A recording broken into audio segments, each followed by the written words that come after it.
할렐루야. 오늘 말씀은 이제 압살롬의 반역과 또 다윗이 그 반역 가운데서 만난 시바나 또 시므이 또 후세 그 주변에 있는 인물들이 어떻게 반응하고 활동하는지에 대해서 오늘 말씀이 되어 있습니다. 다윗이 금해야 할 일들을 금하지 아니하고 하나님 앞에 범죄하여 살인과 간음의 일을 행하였습니다. 이 일 이후에 이제 하나님의 보호가 영적인 원리에 의해서 떠나게 되었습니다. 우리 그 지구가 있는데요, 지구에 대기권이 있어서 수없이 날아오는 하늘에서 우주에서 날아오는 그런 돌들, 이런 그 돌들이 지구의 대기권으로 인해서 들어오면은 다 타버리고, 그래서 재가 되어서 사라지고, 그리고 어떤 큰 것들은 다 거기서 태워지지 아니하고 그냥 계속해서 대기권 안으로 들어왔을 때 땅에 떨어지면은 큰 피해도 주고 그렇게 됩니다. 그러나 수없이 계속 날아오는 수많은 돌들을 그래도 대기권이 있기 때문에 다 피할 수 있는 것이죠. 그런데 이 대기권이 사라지는 그 순간부터는 그러면은 이 수없는 돌들이, 우주로부터 날아왔던 돌들이 지구를 벌집으로 만들어 놓을 것입니다. 이 하나님의 그 보호 아래, 하나님의 그 손의 보호 아래 있었던 다윗은 그동안 수많은 악과 주변에 옳지 못하는 사람들, 또 여러 가지 계략들, 이런 것들이 굉장히 많았어도 하나님의 손이 이렇게 보호를 하고 있으니까 그런 것들의 시도들이 다 무산되고 깨지고, 그러다가 어떤 것들은 들어오다가 또 힘이 없어서 빠지고, 이러면서 하나님이 지켜주시는 은혜 가운데 있었는데, 그래서 다른 사람들이 여러 가지 계략을 쓰거나 또 음모를 꾸미거나 하는 것들이 다 막혔어요. 근데 하나님께서 그 손을 딱 떼니까 그 주변에 악한 사람들이 했던 그런 계략과 모략과 이런 것들이요, 하나도 방해받지 않고 그대로 다 되어버리는 거죠. 그 중에는 자기의 누구도 있어요? 자녀들도 있었던 것입니다. 하나님께서 이 죄로 말미암아서 정말 더 이상 하나님께서 이 죄악을 가지고서는 다윗이 왕권을 이루어 갈 수도 없고, 그렇기 때문에 그 죄로 말미암아 사단이 그를 이 죄로 말미암아 그 문을 열어놓죠. 사단에게 문을 열어놔 버림으로 말미암아서 하나님께서 이제 다윗에 대한 어떠한 이 죄에 대한 형벌, 죄는 용서하였지만 그로 말미암아 영적인 어떤 타격들, 또 육신적인 어려움들이 다윗을 따라다니게 되는 것입니다. 그런데 이런 다윗을 따라다닐 때 가장 큰 문제는 뭐냐면은, 어제도 우리가 성령이 충만했던 다윗에 대해서 얘기했었을 때 다윗에게 있어서는 뭐가 있었냐면은 discerning heart, 분별력이 있었습니다. 이건 누가 알려주지 않아도 알아지는 거예요. 하나님의 성령이 충만하고 하나님의 은혜가 충만하면 이 어떠한 얘기를 들을 때 분별이 됩니다. 이건 올바른 것이구나. 이건 올바르지 않다. 이런 거는 이렇게 하면 안 되고 저렇게 해야 된다라고 하는 것들이요, 이게 분별이 돼요. 그 분별이 될 때 성령이 충만하지 않았던 상태에서 성령의 은혜를 받고 거듭나서 새 사람이 되었던 사람들은 알아요. 이거 나에게부터 온 게 아니라 희한하게 어떻게 내가 이게 다 이게 분별이 될까? 이게 어떻게 이렇게 옳고 그른 것이 다 이렇게 구분이 될까? 할 정도로 참 내가 나를 봐도 신기하다는 거예요. 그것은 하나님께서 주신 그러한 성령의 내적 감동과 주님께서 나에게 안경을 씌워주셔서 예전에는 흐릿하고 안 보이고 두리뭉실하게 보였던 것들이 하나님의 분별의 안경을 내 영혼에 딱 씌워주니까, 성령으로 딱 씌워주니까 이게 클리어하게 보이는 거예요. 올바른 사람, 올바르지 않은 사람, 바른 방법, 바르지 않은 방법, 하나님의 말씀에 따라가는지 하나님 말씀 따라가는 것이 아닌지, 아무리 비슷하더라도 하나님 말씀에 따라가지 않는 그런 방법들을 볼 때 몇 번에 이렇게 가다가 이건 이상하다, 이건 아니다, 자세하게 보게 되면은 아닌 것이 분별이 되는 이런 것은 하나님께서 주시는 모든 성도들에게, 성령이 그 내주하고 있는 모든 성도들에게 주시는 하나님의 분별입니다. 그런데 죄로 말미암아서 탐욕과 욕심으로 말미암아서 사람이 사람이 어떻게 된 분별이 상실이 돼요. 그건 내 것이 아니었었기 때문에 하나님께서 안경을 벗기거나 또는 그 분별력이 나를 붙들고 있었고 하나님의 성령이 내 가운데 그런 분별을 주셨는데 그런데 내 죄로 말미암아 그 하나님의 성령을 거절하고 하나님 앞에서 내가 더러워짐으로 말미암아 그 눈이 흐려지는 거예요. 다시. 그럴 때 어떻게 되느냐? 그럴 때 사람이 다시 어리석어집니다. 원래 자기의 모습이 나타납니다. 다윗이 어떠냐? 다윗이 바로 그래요. 다윗이 성실하고 정말로 용감한 사람이었습니다. 그래서 어렸을 때부터 자기의 목동으로서 양을 치면서 열심히 성실하게 그 일을 했어요.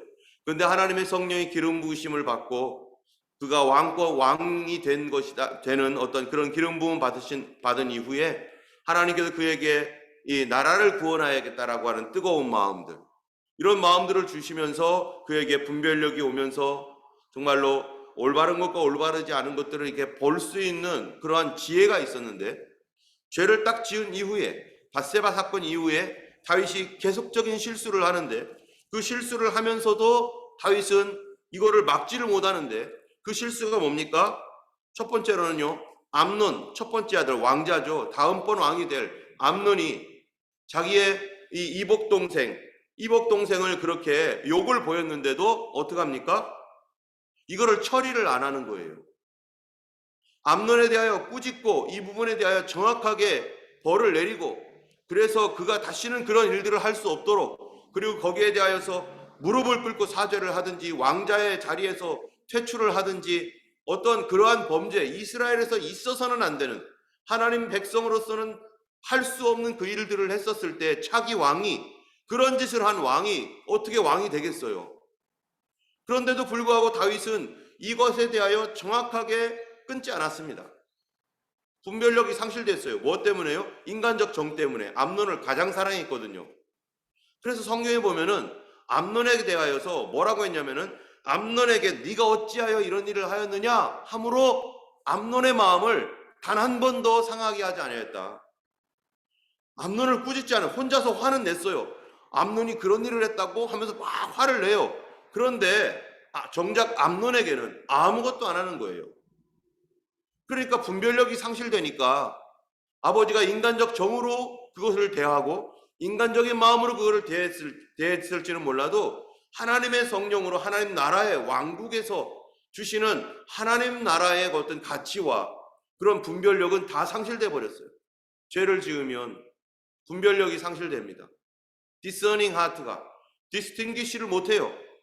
분별을 못하니까 이게 옳은지 저게 옳은지 헷갈리고 이거를 따라갔다가 아니네, 실패하고 실수하고 저쪽을 또 따라가도 그것도 아니네, 그거 어떻게 하는 거지?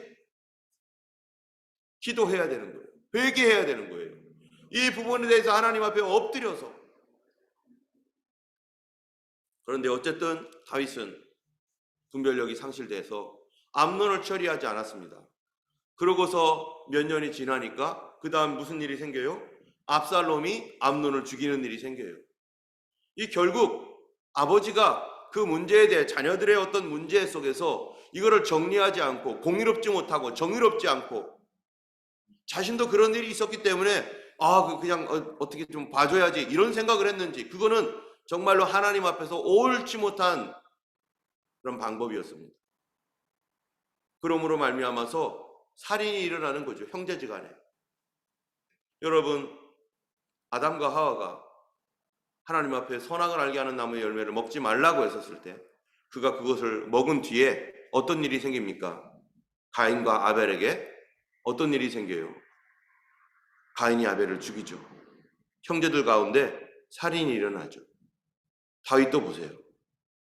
하나님이 금하신 일에 대하여 그가 서슴없이 그 일들을 하고 하나님 앞에 잡아가지 않았었을 때 형제지간에 살인이 생겨버렸습니다. 그리고 압살롬은 이제 도망가가지고 구스랑 달메 자기의 외할아버지죠. 구스랑이라고 하는 이 그 주변에 있는 조그마한 나라에 그곳으로 도망갔어요. 그곳으로 도망가 가지고 있는 동안에 다윗은 마음이 상한 상태에서, 그래도 또 이제 압살롬이 세 번째 아들이거든요. 근데 두 번째는 길르압이라는 왕자가 있는데 성경에서는 길르압이라는 얘기가 거의 나오지 않습니다. 이 왕자는 뭐를 했는지 몰라요. 아마도 어쩌면은 이 왕자는 무슨 문제가 있든지 아니면은 중간에 일찍 죽었든지 무슨 일이 있는지 모르죠. 근데 암논 다음은 무조건 압살롬이죠. 그 다음 아들이니까. 그러면은 압살롬이 거기로 갔으니 그 다음번 왕이 될 사람인데, 이 다윗은 이 압살롬을 또 사랑하고 압살롬을 너무너무 귀하게 여겼던 사람입니다. 어쨌든 그가 살인자로서 도망갔는데, 그때 요압이 그 아들 압살롬을 다시 부를 수 있도록 이 다윗 왕을 이렇게 설득을 합니다. 그래서 다윗 왕이 설득이 되어서 내 아들 압살롬이 돌아오게 해라. 그러나 내 얼굴은 보지 못하리라. 그러고 압살롬이 돌아오고, 그리고 얼마 후에 이제 아버지도 제대로 보지 못하는 상태에서 그때 이제 요압에게 말하기를, 네가 왜 우리 아버지 보지 못하게 하느냐? 네가 다시 얘기해서 내가 아버지 얼굴을 볼 수 있도록 다 회복될 수 있도록 하라. 뭐 이러면서 이제 유야무야 넘어가는 거예요.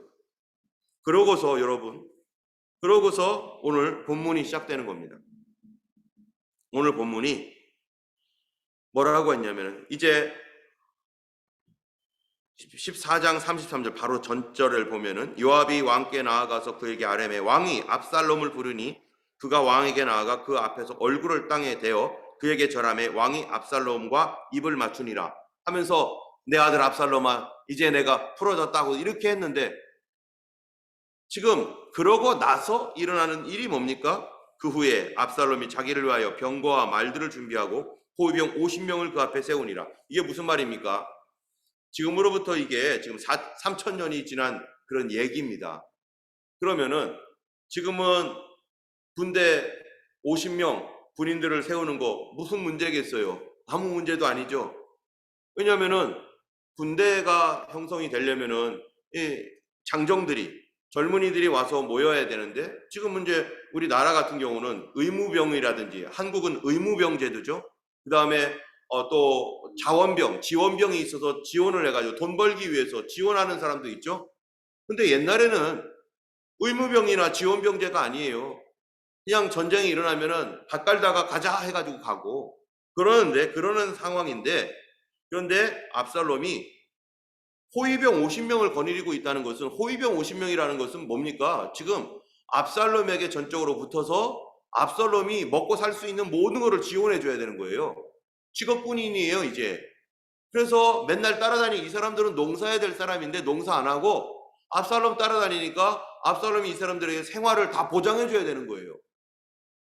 그러니까 사적인 군인입니다. 국가의 어떤 군인 개념이 아니에요. 사적인 군인이에요. 이거는 누구만 갖고 있을 수 있느냐? 왕만 가질 수 있는 것입니다. 그런데 왕자가 이걸 갖고 있다는 것은 자기가 왕 노릇하고 있는 거죠. 그런데 아버지가 이거를 제재하지 않아요. 두 번째로 여기 보면은 압살롬이 뭐가 되느냐? 4절에 보니까 15장 4절. 또 압살롬이 이르기를 내가 이 땅에서 재판관이 되고, 그래서 사람들을 재판을 합니다. 여러분 이게 말이 되겠어요? 지금 압살롬은 어떤 사람입니까? 살인자입니다. 자기 형을 죽인 살인자예요. 몇 년이 지났어도 그 살인에 대한 어떠한 대가도 치르지 않았어요. 그냥 다윗이 지금 흐리멍텅해진 거죠.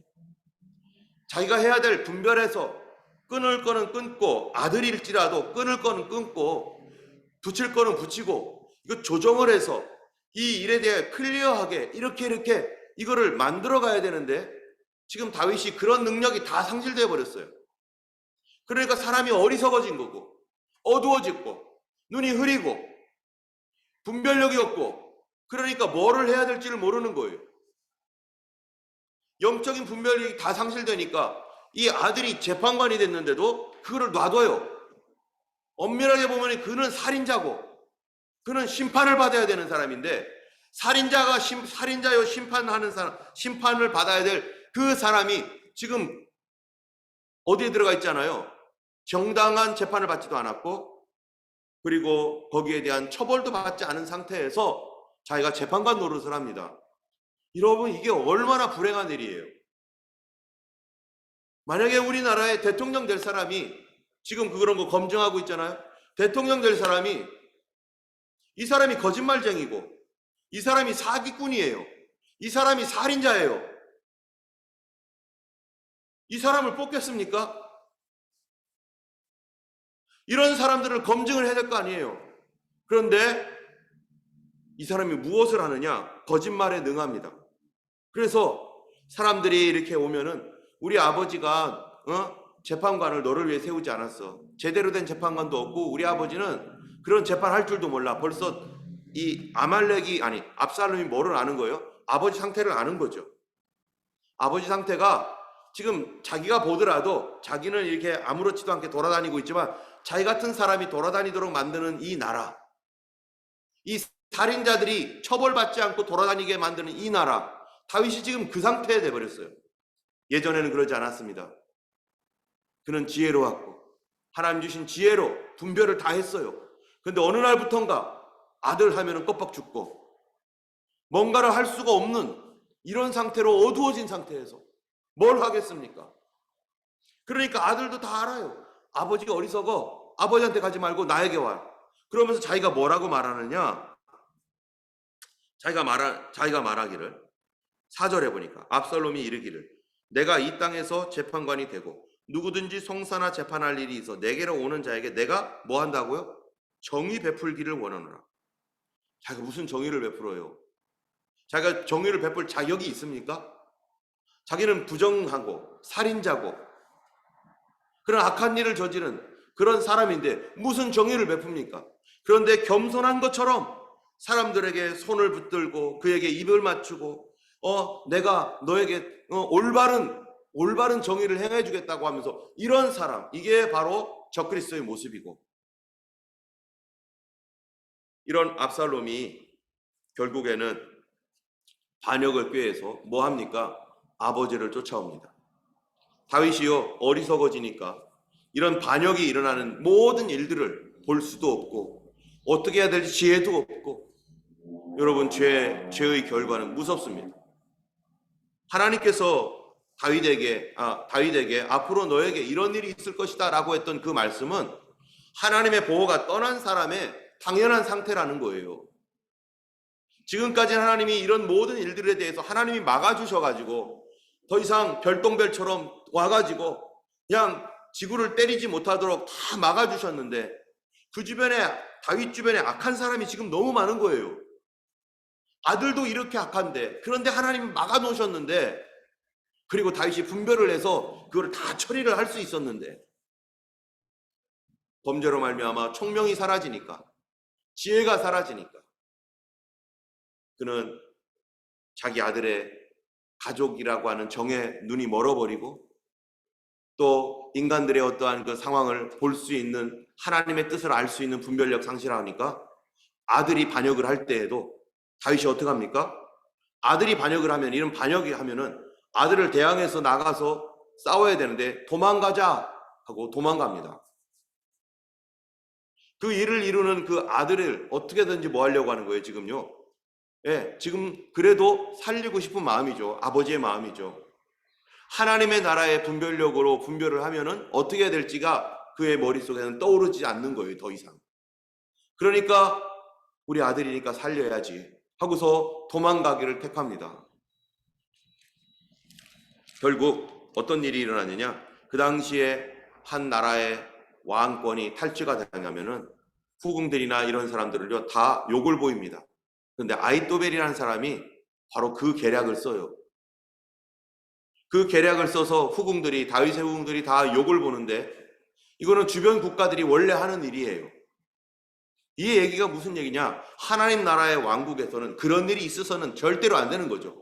그런데도 불구하고 세상의 풍습과 세상의 방법들, 사단의 역사들이 이스라엘 안으로도 거침없이 들어와서 그 왕권과 함께 들어와서 이 나라가 완전히 뒤집어지고 세상의 풍속이 이 땅을 덮어버리는, 압살롬이 왕이 되면은 앞으로 아히토벨의 계략이 이 세상 사람들이 하였던 그런 계략이었기 때문에 그러한 세속이 들어와 가지고 하나님 나라의 정체성을 상실하게 될 수 있는, 그리고 그런 사람이 왕이 되었다 해보세요. 하나님을 경외하는 신앙이 어디 있습니까? 그수랑 달매의 손자인가요? 이 사람이? 그런데 그 세속적이고 세상적인 그런 모든 물결을 다 갖고 들어와서 이스라엘을 엉망으로 만들 그런 위기에 처하게 되는 것이 바로 이 다윗이, 왕이 죄를 지음으로 말미암아 하나님의 분별력을 상실하여서 온 가족이 다 어지러워지고 온 나라가 어지러워지게 되는 것입니다. 오늘 우리가 이 말씀을 통해서 정말로 하나님 앞에서 우리 자신을 돌아보면서 하나님, 이 땅 가운데서 미혹과 또 하나님이 금하고 있는 것들에 대하여서 우리가 정신을 차리고 하나님 앞에 우리의 순결을 지키며 믿음으로 살게 하시고, 하나님께서 지금까지 지내온 것 다 하나님의 은혜였는데 하나님, 하나님의 보호 가운데 우리에게 계속해서 지혜와 총명을 주시고 주님의 그 보호와 은혜가 떠나지 아니하도록 하나님 우리를 지켜주시옵시고, 우리가 혹시 실수해서 넘어졌을지라도 하나님 우리가 즉시로 자복하며 주님 앞에, 하나님 앞에 나아갈 때 주여 하나님, 참으로 악한 것들이 우리를 침노하지 못하도록 주님의 보호가 떠나지 않도록 도와주시옵소서. 이 세상은 하나님의 보호가 제너럴하게는 있습니다. 제너럴하게는. 그러나 디테일한 하나님의 보호는 이 땅 가운데 없죠. 성도들에게는 디테일한 보호가 있습니다.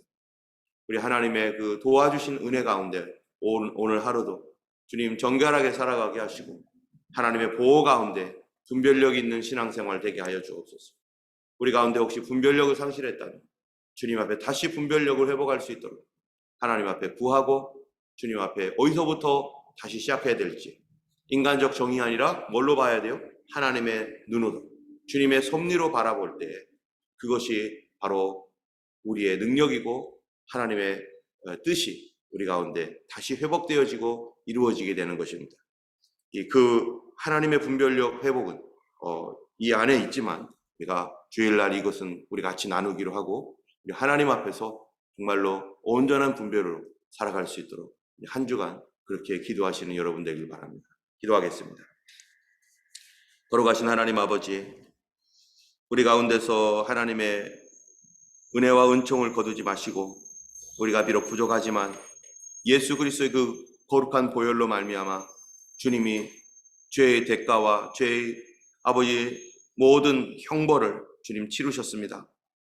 걸어가신 주님, 참으로 우리 삶에 죄악이 들어옴으로 말미암아 우리 어리석음으로 분별을 상실하는 자 되지 않게 하시고 날마다 우리 자신을 거룩함과 화평함과 정결함으로 지킬 수 있게 하셔서 하나님 이기는 자에게 주시는 놀라운 상을 하나님이여 우리가 기대합니다.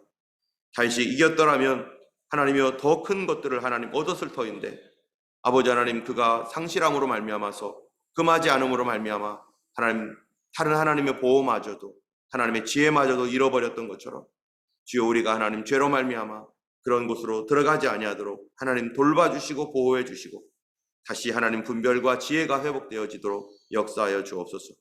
우리 자녀들에게도 하나님이여 정말 하나님의 지혜와 분별 가운데 하나님 거룩함과 정결함으로 살아갈 수 있도록 도와주시옵소서. 오늘도 함께하여 주시길 간절히 원하옵고 예수님 이름으로 기도드렸습니다. 아멘. 하늘에 계신 우리 아버지, 이름이 거룩히 여김을 받으시오며 나라 임하옵시며 뜻이 하늘에서 이룬 것 같이 땅에서도 이루어지이다.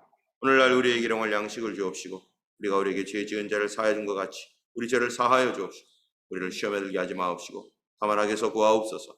내게 나라와 권세와 영광이 아버지께 영원히 있사옵나이다. 아멘.